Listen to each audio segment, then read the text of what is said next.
A medida en que descendemos hacia los niveles más profundos de este iceberg, nos encontraremos con temas cada vez más incómodos y desconcertantes. Hoy conoceremos hasta dónde llega la madriguera del conejo. Hoy comenzaremos el nivel 5. Bienvenidos y prepárense para ser testigos de lo oculto.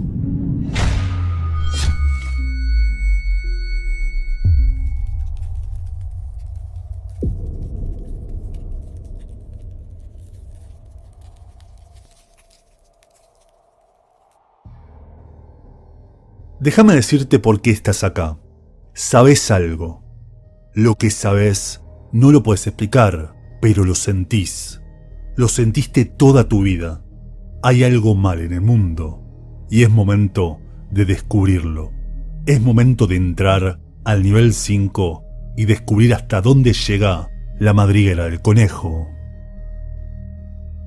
En el nivel anterior les hablé del panteísmo, de la posibilidad de que Dios sea el universo como un todo, y que la esencia de ese Dios esté presente en todo lo que compone al propio universo. También, en niveles anteriores, les hablé de que nuestra mente es la verdadera piedra filosofal, ya que para crear algo, primero hay que pensarlo. Pienso, luego existo. El secreto, o la ley de atracción, se fundamenta en esos principios y nos dice que todo lo que le pidamos al universo, a Dios, nos será concedido. Aunque esto no hay que malinterpretarlo. No es una cuestión automática y mágica de exigir y recibir. No es pedir ser millonario y sentarnos en un sillón a esperar que caigan billetes del cielo, sino un proceso. Hay que establecer una meta y dirigir nuestros pensamientos positivos y esfuerzo a lograrlo. Convencerse de que es posible, pero también trabajar en ello. Lo que hace la ley de atracción es mover las energías para allanar el camino. Es lograr que el universo trabaje a nuestro favor, pero siempre dependerá de nosotros lograr esa meta. Por eso, también tenemos que tener cuidado sobre a quién le contamos nuestras metas, ya que si el universo se mueve y cambia según nuestro pensamiento, si aquel al que le contamos nuestros deseos y metas es una persona envidiosa, celosa o malintencionada, sus pensamientos pueden obrar en nuestra contra. Como también, recuerden, siempre hay que tener cuidado con lo que deseamos, ya que en una de esas podría volverse real. El efecto mariposa es la consecuencia de una concatenación de eventos. Y la mejor forma de explicarlo es con un ejemplo clásico que da nombre al efecto. Imaginemos dos mundos paralelos, dos mundos iguales, pero con una diferencia entre ellos. En el segundo, una mariposa comienza a aletear. Un cambio casi insignificante que, sin embargo, mientras en un mundo todo permanece en paz, en el segundo, ese aleteo generará una corriente de viento que a su paso se unirá a otras corrientes hasta que en la otra punta del mundo se termine generando un huracán. El efecto mariposa nos hace pensar en los pequeños detalles de nuestra vida que terminan causando un evento determinante. Imaginemos por un segundo que un día salimos hacia el trabajo, pero debemos regresar a casa porque olvidamos nuestro celular. Así, llegamos tarde a la parada del colectivo, lo perdemos y debemos esperar el próximo.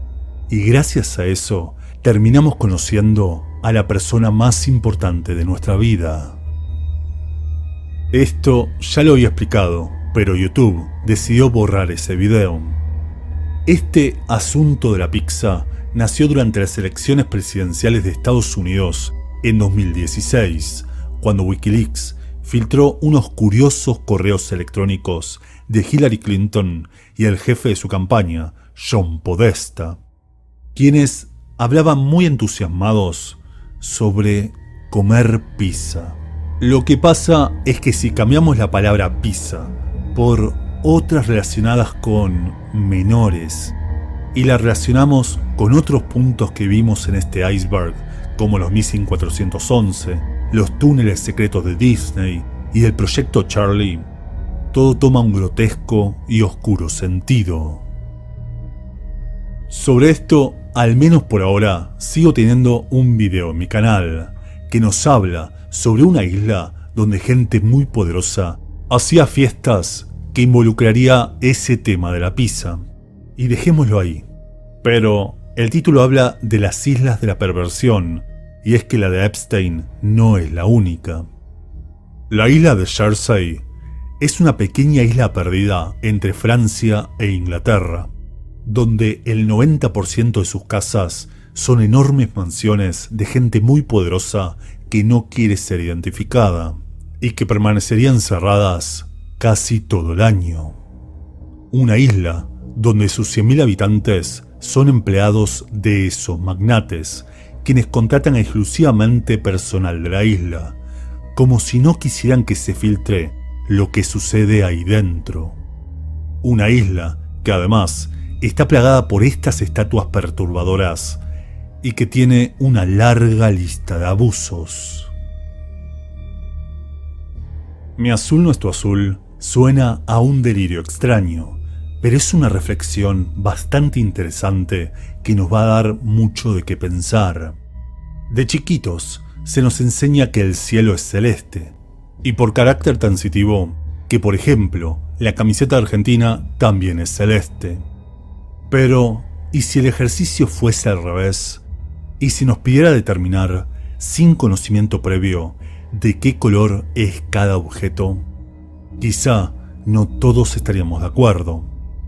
Algunos podrían ver el cielo algo más amarillento, otros más cercano al azul, incluso algunos cerca del lila. Algunos lo verían algo más tenue, más grisáceo, mientras que otros de un color más brillante, algo lisérgico. Y todos estarían viendo el mismo cielo, y todos tendrían razón, bueno, excepto el último. Ese tiene algunos problemitas. Esto se explica mejor con aquel reto viral del 2015, donde preguntaban de qué color era el vestido, siendo que algunos lo veían blanco y dorado, y otros azul y negro. Mi azul no es tu azul nos demuestra que la realidad es subjetiva y cambia según la perspectiva de cada persona. Mi azul no es tu azul nos enseña que no debemos emperrarnos tanto en tener razón y aceptar y aprender de la opinión de los demás. Aunque el vestido era celeste y marrón y no acepto discusiones.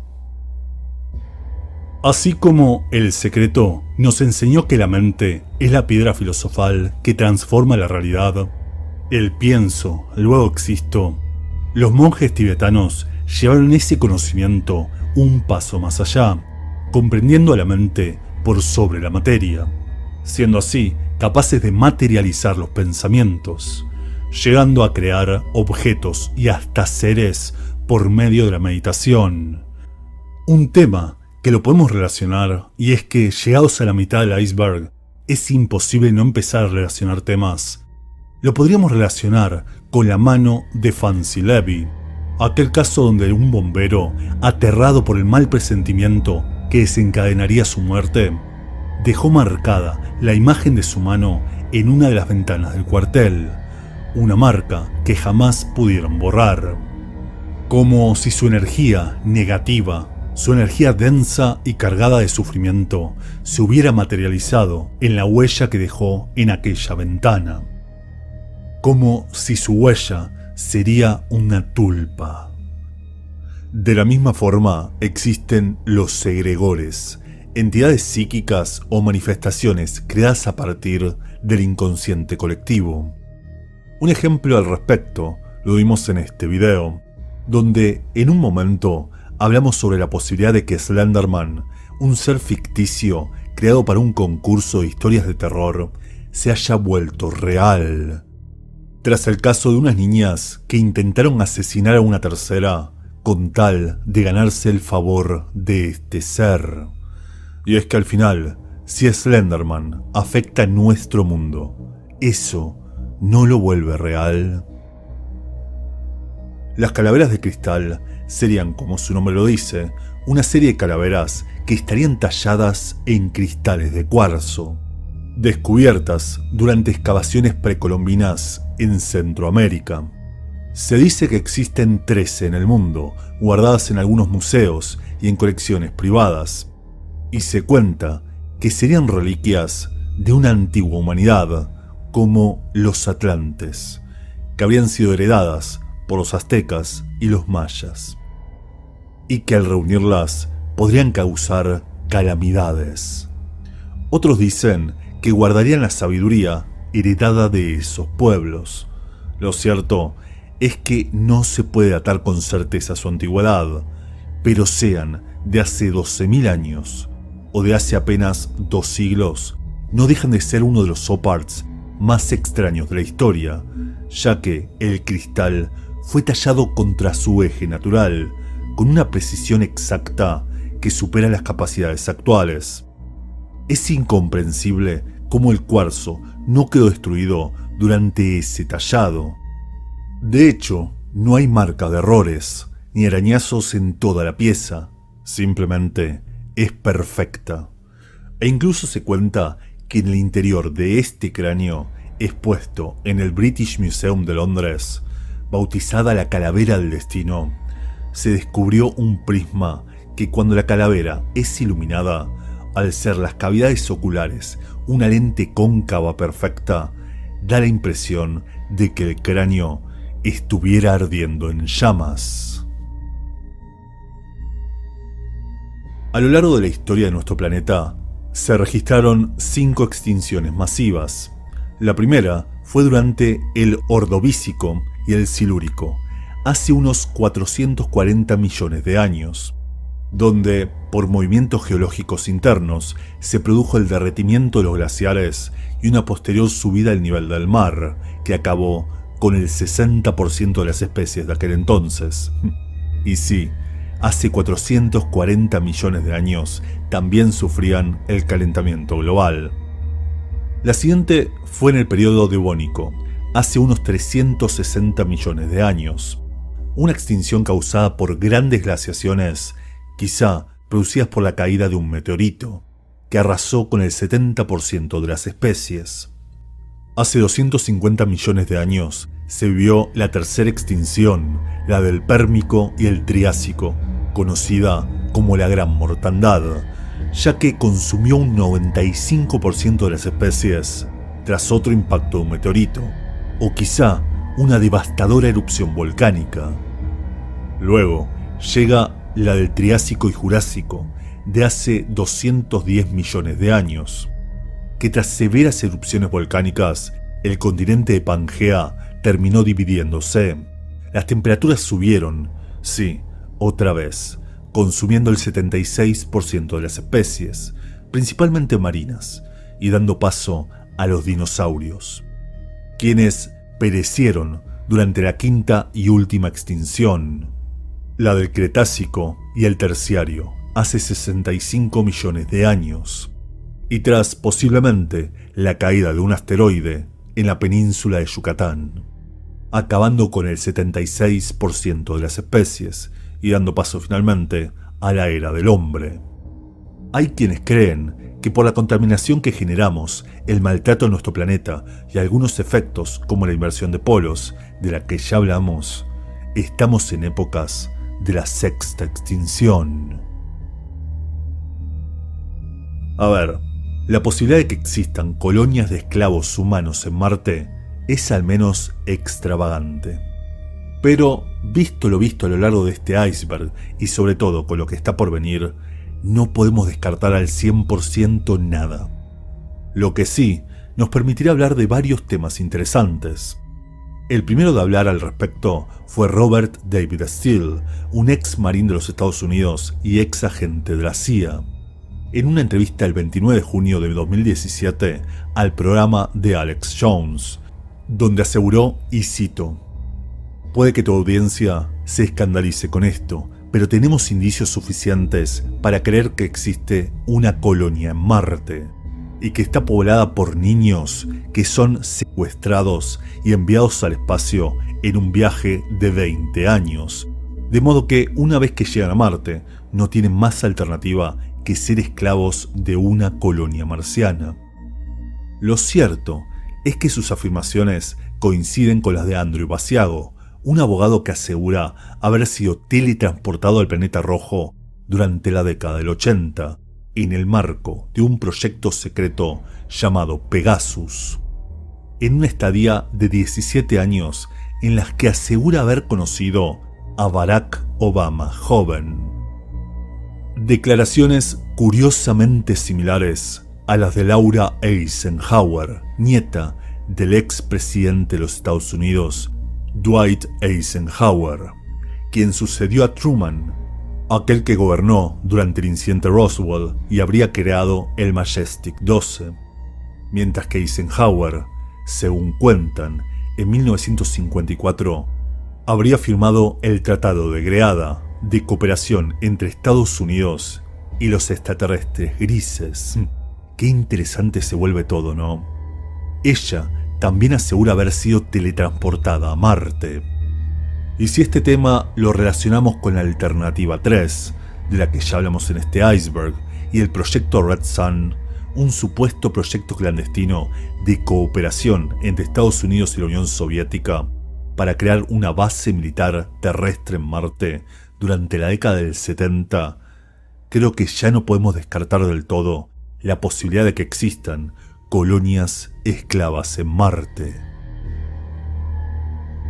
Fue Norman Berggrum, ex ingeniero de la NASA y la Lockheed Martin, el primero en hablar de los Ringmakers de Saturno, los creadores de anillos, una teórica civilización extraterrestre que haría minería espacial en los anillos de Saturno, mostrando en este libro homónimo supuestas imágenes secretas de estos ingenios tomadas por la NASA, en el marco del teórico proyecto Camelot, un proyecto secreto del gobierno de Estados Unidos para investigar la presencia extraterrestre en nuestro sistema solar.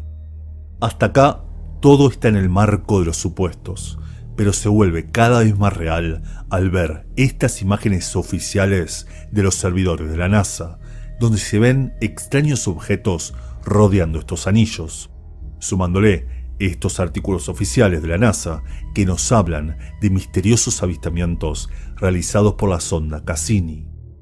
¿Qué misterios ocultan los anillos de Saturno?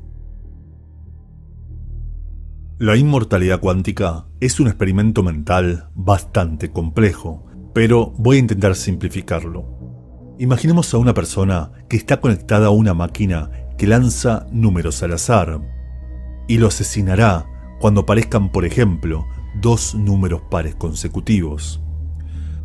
Para los científicos que observan este experimento, es solo cuestión de tiempo para que esos números aparezcan y la persona del experimento fallezca. Pero ¿qué pasa si en lugar de los científicos nos ponemos en los ojos del sujeto de experimentación? La teoría de los universos paralelos nos plantea que cada vez que tomamos una decisión, el universo se bifurca, creándose dos universos paralelos, uno donde la decisión fue positiva y otro negativa. O trasladándolo a este experimento, cada vez que la máquina genere un número, se crearán dos universos paralelos. Uno en el que ese número es par y otro en que es impar. Por lo que habrán universos donde nunca aparezcan dos números pares consecutivos, y por ende, donde ese sujeto nunca morirá. Y como todo parte de un único universo, de una única persona y de una única mente, quizá a medida que se vayan bifurcando esos universos, la mente, la conciencia del sujeto de experimentación, evitará los universos donde muere, saltando de un universo al otro hasta encontrar uno donde los números sean impares. Por lo tanto, el sujeto de experimentación jamás vivirá un universo donde los números sean pares, un universo donde muera. Y si este experimento lo extrapolamos a otros aspectos de la vida, como por ejemplo una enfermedad, habrán universos donde esa enfermedad nos mate, así como otros donde la superemos. Entonces, habrán universos donde ninguna enfermedad nos mate. Habrán universos donde seamos inmortales y quizá nuestra mente esté tomando ese camino. El experimento ruso del sueño habría sido un experimento realizado durante la Guerra Fría por la Unión Soviética para conocer cuánto soporta el ser humano sin dormir. Para esto, habían encerrado a un grupo de personas en una cámara hermética donde les suministrarían unos gases que los mantendrían despiertos. Un experimento que terminó en tragedia, ya que la falta de sueño enloqueció a esas personas, volviéndolas incontrolablemente violentas, obligando a los científicos a terminar abruptamente ese experimento. Los seres del DMT hace referencia al encuentro recurrente con entidades conscientes que experimentan personas que consumen DMT. Podemos creer que son alucinaciones psicodélicas, pero se realizó un estudio sobre 2.561 personas, donde la mayoría experimentó estos encuentros.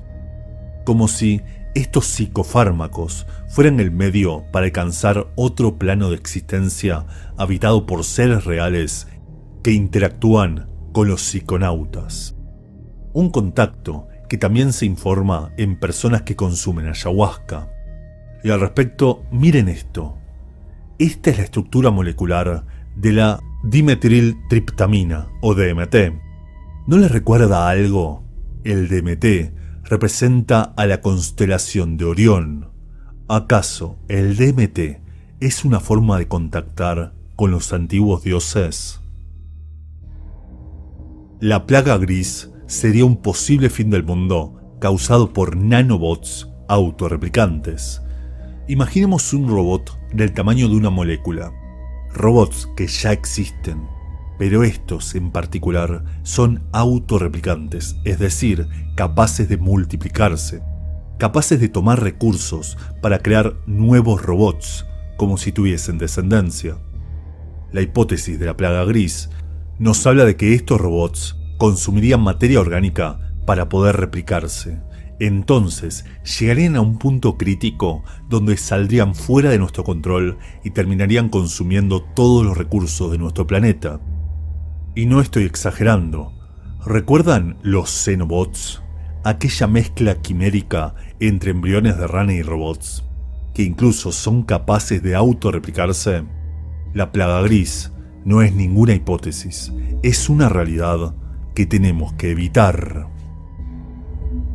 La Fundación SCP es una fundación ficticia que se dedicaría al estudio de fenómenos paranormales y pertenece a un movimiento de ficción colaborativa del mismo nombre, donde los usuarios de un foro inventan historias de supuestas entidades paranormales que estarían siendo estudiadas y contenidas por esta fundación. Algo así como los hombres de negro de las películas. Ahora, ¿podría existir algo así en la vida real? En este iceberg ya hablamos de los hombres de negro y dimos pruebas de su existencia. Lo mismo con el Majestic 12. Por lo que quizá sí exista una organización secreta que estudie y contenga fenómenos paranormales. Recuerden nuevamente que toda leyenda tiene un origen real. La nieve artificial venenosa hace referencia a este video que se volvió viral tras el paso de la tormenta Filomena en enero del 2021 en Madrid.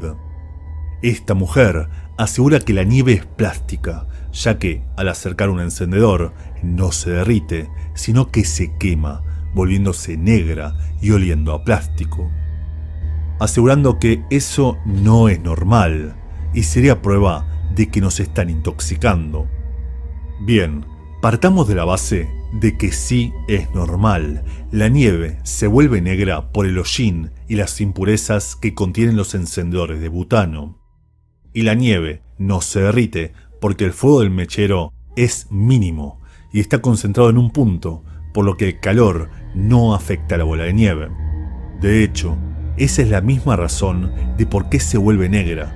El butano y sus impurezas deberían evaporarse, pero al tocar la superficie congelada, vuelven a ser sólidas, y así el mechero sigue quemándolas, volviéndolas negras.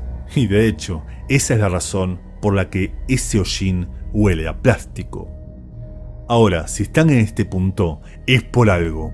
Sí es cierto que se descubrieron microplásticos en la nieve caída en el Ártico, y eso sería una prueba más de la contaminación humana. Ahora, esta imagen microscópica no les recuerda a lo que vimos en este punto del iceberg, y más específicamente a esa enfermedad que no pude nombrar. Así, completamos la primera parte de este nivel 5. Apenas un pequeño vistazo a los secretos de la madriguera del conejo. Muchas gracias por su atención y nos vemos en el siguiente.